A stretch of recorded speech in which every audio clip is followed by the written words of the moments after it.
Baik, selamat pagi Pak Budi dan teman-teman. Sebelumnya perkenalkan, nama saya Antonia Julieta Kurniawati dengan NIM 23F10006. Di sini saya akan menjelaskan UTS tengah semester mata kuliah komunikasi data mengenai sistem transmisi data. Berikut soalnya. Soal yang pertama, pada sistem komunikasi data, jelaskan jenis sinyal yang digunakan. Nah, pada komunikasi data ini ada beberapa sinyal yang digunakan, yaitu yang pertama sinyal analog. Nah, sinyal analog adalah sinyal yang memanfaatkan gelombang elektromagnetik.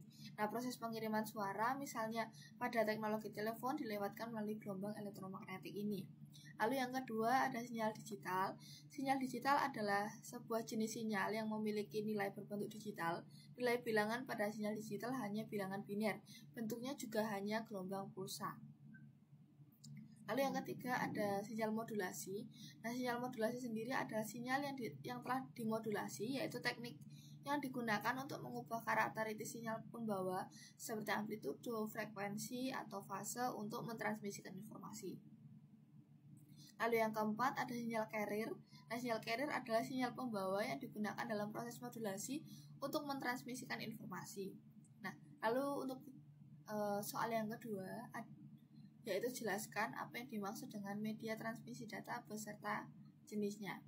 Nah, media transmisi data ini dibagi menjadi dua, yaitu media transmisi berkabel dan media transmisi nirkabel. Nah, media transmisi ini akan saya jelaskan terlebih dahulu, yaitu sarana atau saluran yang digunakan untuk mengirimkan sinyal yang membawa informasi dari perangkat ke perangkat lainnya dalam suatu jaringan. Nah, media ini berfungsi sebagai penghubung yang memungkinkan perangkat-perangkat seperti komputer, server, router, dan perangkat jaringan lainnya untuk saling bertukar data. Nah, untuk jenis-jenisnya itu tadi yang sudah saya sebutkan. Yang pertama itu ada jaringan transmisi berkabel. Nah, transmisi berkabel ini dibagi lagi menjadi tiga, yaitu yang pertama kabel koaksial. Nah, kabel koaksial sendiri adalah jenis kabel yang dirancang untuk mentransmisikan sinyal dengan efisiensi tinggi menggunakan dua konduktor yang terpisah oleh lapisan isolator. Lalu yang kedua ada kabel twisted pair.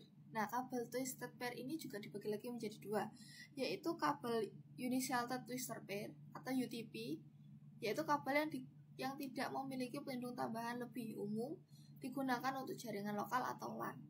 Yang kedua ada shielded twisted pair, yaitu kabel yang dilengkapi dengan pelindung untuk mengurangi interferensi, lebih cocok untuk lingkungan yang berisiko tinggi terhadap gangguan.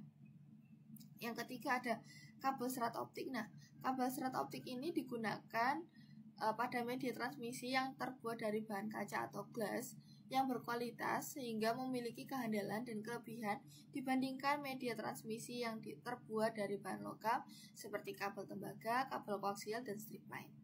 Nah, jenis yang kedua ini ada media transmisi nirkabel.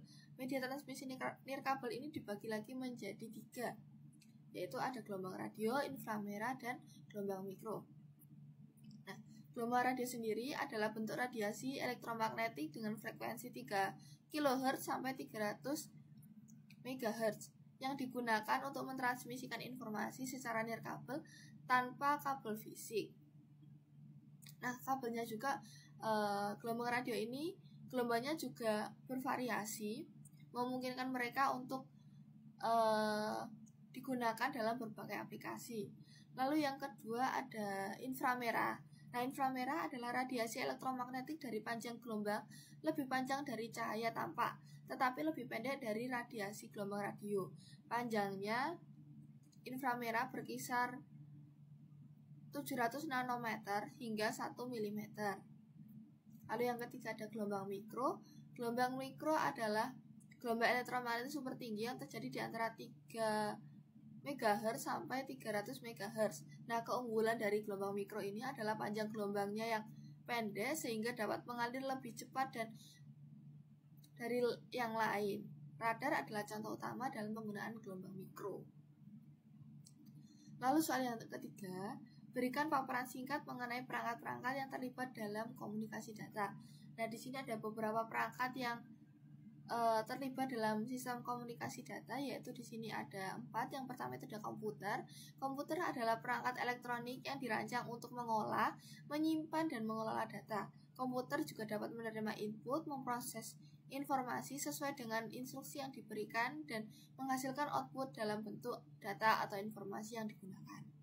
Nah, yang kedua ini ada router.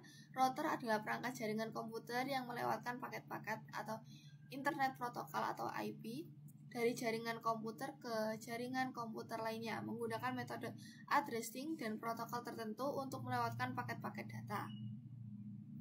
Yang ketiga ada switch. Nah, switch adalah perangkat yang menghubungkan beberapa perangkat dalam suatu jaringan lokal atau LAN. Nah, di sini dia berfungsi untuk menerima data dari satu perangkat ke perangkat dan mengirimkannya ke perangkat lain dalam jaringan yang sama, meningkatkan efisiensi komunikasi. Yang keempat ada access point atau AP, perangkat jaringan yang memungkinkan perangkat nirkabel seperti laptop, smartphone, dan tablet untuk terhubung ke jaringan kabel. Access point berfungsi sebagai jembatan antara jaringan lokal atau LAN, dan perangkat nirkabel memungkinkan komunikasi data antara keduanya. Nah, yang keempat ini ada jelaskan gangguan-gangguan dalam transmisi data. Nah, di sini ada beberapa jenis gangguan, yaitu 4. Yang pertama itu ada noise atau gangguan sinyal. Nah, noise adalah suatu sinyal gangguan yang bersifat akustik atau suara, elektris, maupun elektronis yang hadir dalam suatu sistem dalam bentuk gangguan yang bukan merupakan sinyal yang diinginkan.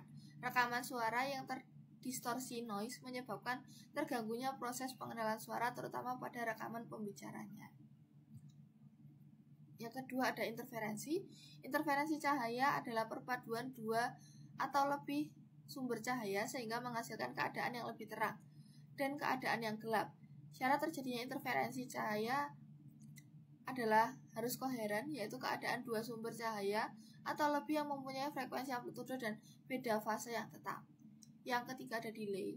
Delay adalah waktu yang dibutuhkan untuk mentransmisikan data dari pengirim ke penerima. Keterlambatan dapat disebabkan oleh berbagai faktor termasuk jarak, fisik, kecepatan pemrosesan perangkat, dan kemacetan jaringan. Delay yang tinggi mengganggu komunikasi real-time seperti panggilan suara atau video. Yang keempat ada Network Interface Card atau NIC. Nah, kartu yang terpasang di komputer atau perangkat lain yang memungkinkan perangkat tersebut terhubung ke jaringan NIC dapat berupa kabel atau internet atau nirkabel atau wifi.